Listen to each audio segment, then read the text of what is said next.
August 1వ తారీఖున supreme court తీర్పు వస్తే తెలంగాణ రాష్ట్రంలో ఉన్నటువంటి మాదిగ సమాజం అంతా హర్షం వ్యక్తం చేస్తూ సంబరాలు చేసుకున్న సందర్భం అది.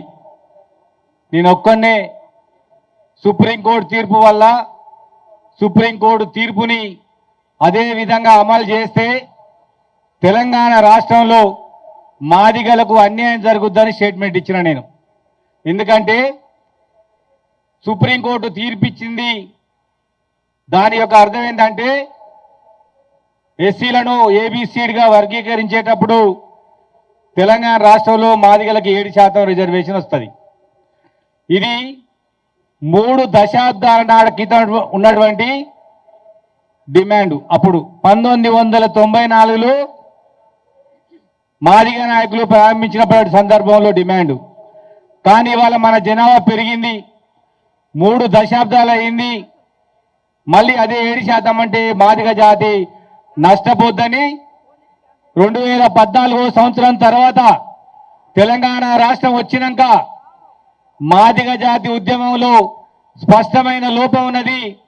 7%తో ఈ రిజర్వేషన్ ఏబిసిడి జరిగితే మాదిగలకు నష్టం జరుగుద్దని 10 సంవత్సరాల నుంచి మాదిగ చేసిన సంఘాన్ని పెట్టుకొని ఊరూరు తిరిగి తెలంగాణ రాష్ట్రంలో మాదిగలకు 12% రిజర్వేషన్ రావాలని డిమాండ్ చేస్తూ తెలంగాణలో మొత్తం కూడా విస్తృతంగా మేము పర్యటన చేసినాం. అయినా జనాలకు ఎవ్వరికి అర్థం కాలే. ఈ ఎండాకాలంలో ప్రొఫెసర్ కాసిం మన దగ్గరికి మామిడికాయలు పట్టుకొని పోయినా, అన్నా ఏబిసిడిలో బికి 7% వస్తే మాదిగ సమాజానికి నష్టం జరుగుతుంది అని లెక్కలతో సహా చూపిస్తే, ఇక నుండి నేను మాదిగలకు 12% రిజర్వేషన్ కోసం మాట్లాడతా, దీనిపైన ఆర్టికల్ రాస్తాను నాకు హామీ ఇచ్చిండు అన్న.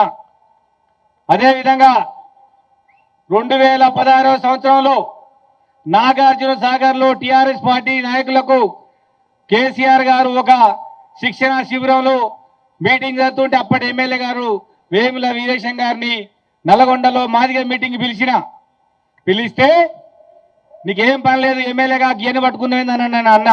కానీ ఇవాళ అన్ననే ఇంత పెద్ద మీటింగ్ పెట్టిండు. నాయకుడు రావాల్సిన సందర్భంలో వస్తాడని ఈ సందర్భంగా మనం అర్థం చేసుకోవాల్సిందిగా మీ అందరు కోరుతా ఉన్నా మిత్రులారా. అదేవిధంగా నేను చెప్పే 4 మాటలు మాదిగ యువకులు, చదువుకున్న విద్యార్థులు, మేధావులందరూ ఆలోచించాలని మీ అందరినీ కోరుతా ఉన్నా. తెలంగాణ రాష్ట్రంలో మాల మాదిగల మధ్య సంఖ్యాపరమైన భేదం ఉన్నది, ఇది అందరికీ తెలుసు. కానీ అది కాదు నేను చెప్పేది. మాదిగల మధ్యనే సంఖ్యాపరమైన భేదాలు ఉన్నాయి. అటువంటప్పుడు రిజర్వేషన్ వర్గీకరణ చేస్తున్నప్పుడు 7% కాదు, నేను చెప్తున్న 12% సరిపోదు. ఎట్లా మరి చంద్రబాబు నాయుడు గారు చిత్తూరులో మాట్లాడుతూ ఆంధ్రలో రిజర్వేషన్ వర్గీకరణ చేస్తా, జిల్లాల వారీగా చేస్తానన్నాడు. సుప్రీంకోర్టు తీర్పు ఏమిచ్చింది? రాష్ట్రాలు చేసుకోమన్నది. రాష్ట్రం ఏం చేయాలి? జిల్లాల వారీగా చేయాలి మిత్రులారా. ఎందుకంటే ఉమ్మడి మహబూబ్ నగర్ జిల్లాలో 100 మంది ఉంటే, మా ఎస్సీలు ఉంటే 90% మంది మాదిగలు ఉంటారు, 10% మంది వాళ్ళు ఉంటారు. అదే ఉమ్మడి నల్గొండ జిల్లాలో 80% మంది మాదిగలు ఉంటే 20% మంది మాదిగలు ఉంటారు మిత్రులారా. నేను ఉస్మానియా సిటీలో పిహెచ్డి చేసిన, నాకే లెక్క తెలుసా నేను చెప్పట్లేదు. మీరు కూడా ఇంటికి పోయినాక మన పక్కనే ఉండే వాళ్ళు ఎంత ఉన్నారు, మన ఎంత ఉన్నారు మొత్తం లెక్కలేసి మొత్తం కూడా వాట్సాప్ పెట్టండి అని కూడా ఈ సందర్భంగా మీ అందరికి తెలియజేస్తా ఉన్నా.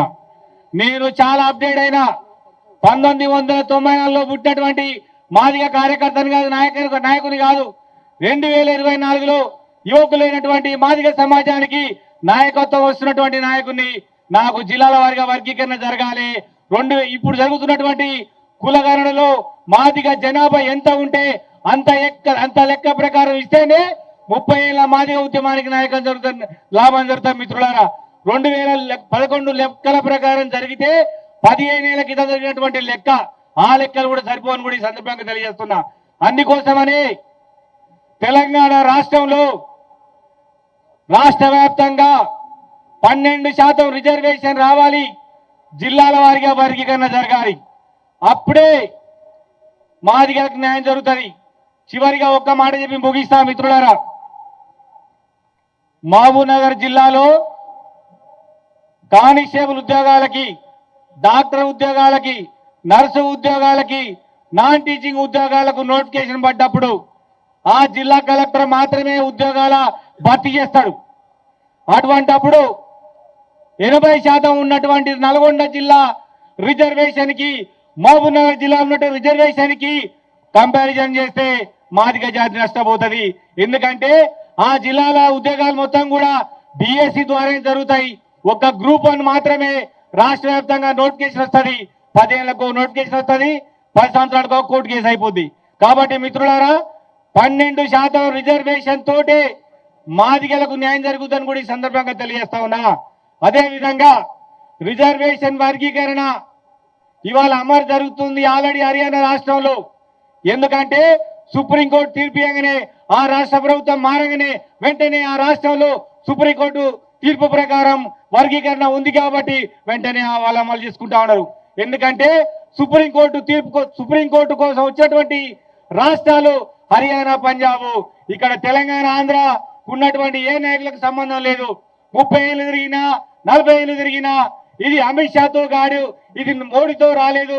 కేవలం మాదిగల ధర్మం ఉంది కాబట్టి సుప్రీంకోర్టు తీర్పు వచ్చింది. మనందరం కూడా మాదిగ జాతి ఇవాళ దామోదర్ రాజ నరసింహ గారి వెంట నడతాం, రేవంత్ రెడ్డి వెంట నడిచి ఏబిసిడి సాధించుకుందామని ఆ బిలో మాదిగలకు 12% ఇవ్వాలని కూడా నేను డిమాండ్ చేస్తా ఉన్నా. నాకు చాలా విషయాలు ఈ వర్గీకరణ మీద తెలుసు. అన్న నన్ను మాట్లాడిస్తలేడు, అయినా సభాధ్యక్షుని గౌరవించుకుంటూ రోజు తిరుక్కుంటూ తెలంగాణ రాష్ట్రంలో మాదిగలకు 12% జిల్లాల వారిగా వర్గీకరణ కోసం పోరాడదామని సందర్భంగా తెలియజేస్తూ నాకు ఈ అవకాశం ఇచ్చిన మీ అందరికీ కూడా జై భీమ్ తెలియజేస్తున్నా. జై భీమ్.